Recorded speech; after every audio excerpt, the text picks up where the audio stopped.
মাননীয় উপদেষ্টা বেসামরিক বিমান পরিবহন মন্ত্রণালয় বশিরউদ্দিন সাহেব, আপনাকে সংক্ষিপ্ত আকারে বলে দিতে চাই, আজকে আমাদের ট্রাভেল এজেন্সির মালিকরা সবাই রাজপথে। আমরা আজকে আন্দোলনে নেমে আসছি। আপনি জানেন কি কারণে? 2025 এই খসড়া আপনি বাতিল করতে হবে অবিলম্বে। আমরা রাজপথ ছাড়বো না, আমরা রাস্তায় নেমেছি, রাস্তায় থাকবো যতক্ষণ পর্যন্ত আপনি এই খসড়া বাতিল করবেন না। দেখানোর পর এই ওটিএ ব্যবসায়ীরাই এই ট্রাভেল ট্রেডকে ধ্বংস করেছে। তো আমি আপনাকে এটাই বলবো, আপনি খসড়া করেন, সমঝোতাভাবে বসেন, সবাইকে নিয়ে বসেন, আমাদের বসে সিদ্ধান্ত নেন, সুন্দর একটি সিদ্ধান্ত দেন, আমরা সিদ্ধান্ত মেনে নেব। আপনি অযৌক্তিক কোনো সিদ্ধান্ত দিলে নিজের মন গড়া এটা কেউ মেনে নিবে না। বর্তমান অন্তর্বর্তী সরকারকে জানাতে চাই, নিবন্ধন নিয়ন্ত্রণ 2025 খসড়া যে অধ্যাদেশ জারি করা হয়েছে, সেটা বাংলাদেশের 6000 ট্রাভেল এজেন্সির জন্য এই 6000 ট্রাভেল এজেন্সির কর্মচারী এবং মালিক সহ 25 লক্ষ মানুষ নিয়োজিত আছে।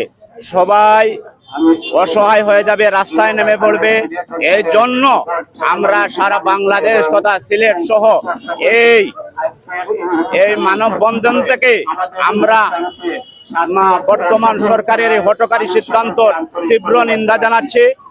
আমাদের ট্রাভেল এজেন্সির জন্য কালো যে আইন করা হয়েছে, আমরা আজকে এখান থেকে সিলেটের ঐতিহ্যবাহী শহীদ মিনার থেকে বলতে চাই, আমাদের এই কালো আইন বাতিল করে আপনারা আমাদের উদয় হবে। মাননীয় উপদেষ্টা কাছে আমরা সবরে অনুরোধ করছি, আমাদের এই ট্রাভেল এজেন্সির সব দাবি দাবা আপনারা মেনে নিন এবং আগামী বাংলাদেশকে সুন্দর ও সুষ্ঠুভাবে পরিচালনা করুন এই আশাবাদ। মিডিয়া কর্মীকে আমরা আজকে সমবেত হয়েছি মানববন্ধনে। আপনারা জানেন যে বর্তমান সরকারের মাননীয় উপদেষ্টা বশির সাহেব আমাদের ট্রাভেল এজেন্সি সম্পর্কে যে নতুন আইন করেছেন, আইনের খসড়া তৈরি করেছেন, তা আমাদের ব্যবসা বান্ধব নয়। আমাদের ট্রাভেল এজেন্সিদেরকে আমরা যে ব্যবসাটা করি সেই ব্যবসাটা বাধাগ্রস্ত সৃষ্টি করার জন্য এবং কতিপয় কিছু ট্রাভেল এজেন্সিকে সুবিধা দেওয়ার জন্য একটা সিন্ডিকেট তৈরি করতে এই আইনটা করেছেন। এই আইনের মাধ্যমে লাখ লাখ মানুষ ক্ষতিগ্রস্ত হবে। আমাদের ট্রাভেল ট্রেডের সাথে যারা জড়িত তারা ক্ষতিগ্রস্ত হবে। আপনি জানেন যে আমরা বাংলাদেশ সরকার অনুমোদিত নিবন্ধিত প্রায় 6000 ট্রাভেল এজেন্সি বাংলাদেশে সেবা দিয়ে প্রদান করে থাকি, কিন্তু তিনি হঠাৎ করে একটা ডিসিশন নিয়েছেন যে আমাদের ট্রাভেল ট্রেডের যা অন্যান্য যে সংগঠন আছে, রিক্রুটিং ভাইরা সদস্যরা আছে, তাদের সাথে না বসে তিনি যে আইন করেছেন, এই আইন একটা কালো আইন। আমরা এর তীব্র নিন্দা এবং প্রতিবাদ জ্ঞাপন করছি। আজকে সিলেট থেকে আপনি জানেন ঢাকা, চিটাগাং, রাজশাহী সহ বাংলাদেশের সর্বস্তরে যারা ট্রাভেল এজেন্সি আছে এই আইন বাতিল চায়। আমরা জানান দিতে চাই, আমরা আজকের মাধ্যমে আমরা এই যদি আইন বাতিল না হয় তাহলে আমরা রাজপথে আছি এবং থাকবো। এবং আপনাদের মাধ্যমে জানিয়ে দিতে চাই মাননীয় উপদেষ্টা মহোদয়কে, প্রধান উপদেষ্টা মহোদয়কে, যে ট্রাভেল এজেন্সি সম্পর্কে যে বুঝেন তাদেরকে এই পদে পদায়ন করুন। এছাড়া উনি যে বশির সাহেব, উনি আসলে বিটুবি বলতে কি বুঝাচ্ছেন, পৃথিবী সহ নানান দেশে বিটুবি ব্যবসা ছাড়া কোনো ব্যবসায়ী চলে না, সেই জিনিসটা উনি কেন বুঝেন না? আমরা আসলে এটা নিয়ে সন্দিহান। আমরা অচিরেই এই আইন বাতিল চাই, অন্যথায় আমরা এই উপদেষ্টা বশির মহোদয়ের অতিবিলম্বে ওনার পদত্যাগ চাই। যদি আমাদের দাবি না হয় আমরা রাজপথে আছি, রাজপথে থাকবো এবং আপনাদের মাধ্যমে আমরা আন্দোলন অব্যাহত থাকবে ইনশাআল্লাহ। এই মানববন্ধন হচ্ছে আমাদের বৈধ ট্রাভেল ব্যবসায়ী যারা সরকারের লাইসেন্স নিয়ে সব আইন কানুন মেনে, নীতিমালা মেনে পালন করে ব্যবসা করছে, তাদের বিরুদ্ধে বর্তমান এই অন্তর্বর্তীকালীন সরকারের পর্যটন মন্ত্রণালয় মাননীয় উপদেষ্টা মহোদয় একটা কালো আইন আমাদের উপরে অর্পিত করতে চাচ্ছেন। যে কালো আইন যদি আমাদের বিরুদ্ধে অর্পণ করেন তাহলে আমাদের বৈধ যারা ব্যবসা করতেছি এরা কেউ ব্যবসা করতে পারবে না। আপনারা জানেন বাংলাদেশে হাজার হাজার লক্ষ লক্ষ অবৈধ ট্রাভেল ব্যবসায়ী রয়েছে, সরকার তাদের বিরুদ্ধে আজ পর্যন্ত কোনো ব্যবস্থা নেয় নাই। কিন্তু আমরা যারা সরকারের সব নিয়ম নীতিমালা মেনে ব্যবসা করতেছি, আমাদের বিরুদ্ধে সরকার উঠে বেড়ে লেগেছে কিভাবে আমাদেরকে আমাদের ব্যবসা থেকে প্রতারিত করবে।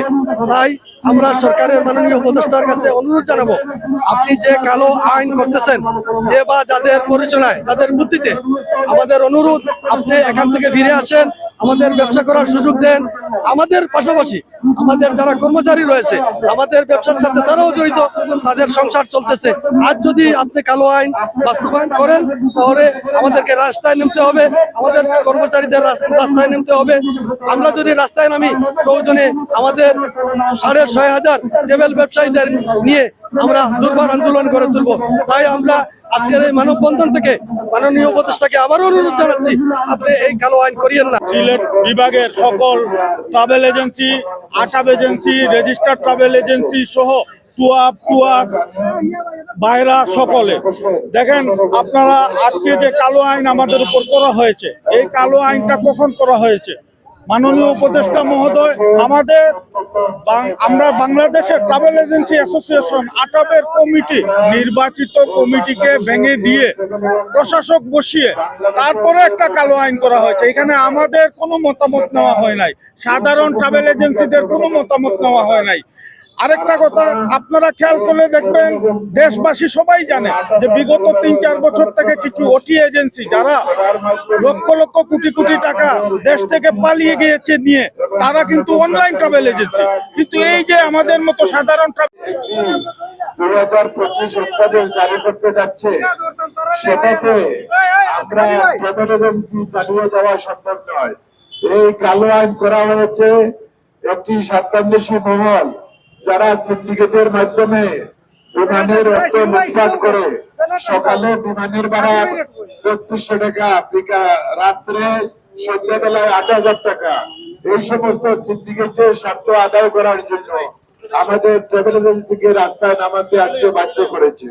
আমরা এই কালো আইন 2025 যেটা প্রণয়ন করা হয়েছে খসড়াভাবে, সেটা অবিলম্বে প্রত্যাহারের দাবি জানাচ্ছি আমরা। যদি এই দাবি আমাদের মেনে নেওয়া হয় তাহলে আমরা বৃহত্তর আন্দোলন শুরু করব। আমরা টিকিট ইস্যুর মাধ্যমে হাজার হাজার যাত্রী দেশে বিদেশে যায়, আমরা এই অফিসারদের মতো কলম বিরতি আমাদের প্রয়োজন নাই। আমরা বিমানের টিকিট ইস্যু বন্ধ করে দিব, তাছাড়া আরো অনেক কিছু আমরা করতে বাধ্য হব। তাই এই উপদেশটাকে এবং তার যে পরিষদ আছে, যারা এই কালো অধ্যাদেশ যারা জারি করার জন্য খসড়া প্রণয়ন করেছে, সেটা অবিলম্বে প্রত্যাহারের দাবি জানাচ্ছি আমরা। তো আমরা আমাদের সহকর্মী ব্যবসায়ী বৃন্দ অনেক বক্তব্য রাখছেন, আমি আর বক্তব্য রাখতেছি না।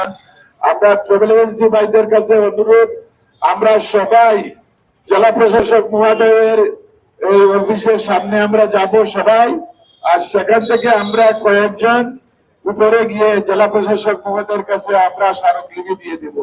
আমরা সবাই আমরা একসাথে যাব, কেউ আমরা যেন না যাই, সবাই যাব। তো আমি প্রেস মিডিয়া, ইলেকট্রনিক মিডিয়া, সাংবাদিক ভাই, আপনারা যারা এতক্ষণ ধৈর্য করে আমাদের বক্তব্য শুনেছেন, আমরা আশা করব আপনাদের লেখনীর মাধ্যমে স্থানীয় এবং জাতীয় পর্যায়ের পত্রিকায় আমাদের দাবিগুলো আপনারা উপস্থাপন করে আমাদের এই ন্যায্য সংগ্রামের প্রতি আপনারা যথার্থতা ঘোষণা করবেন।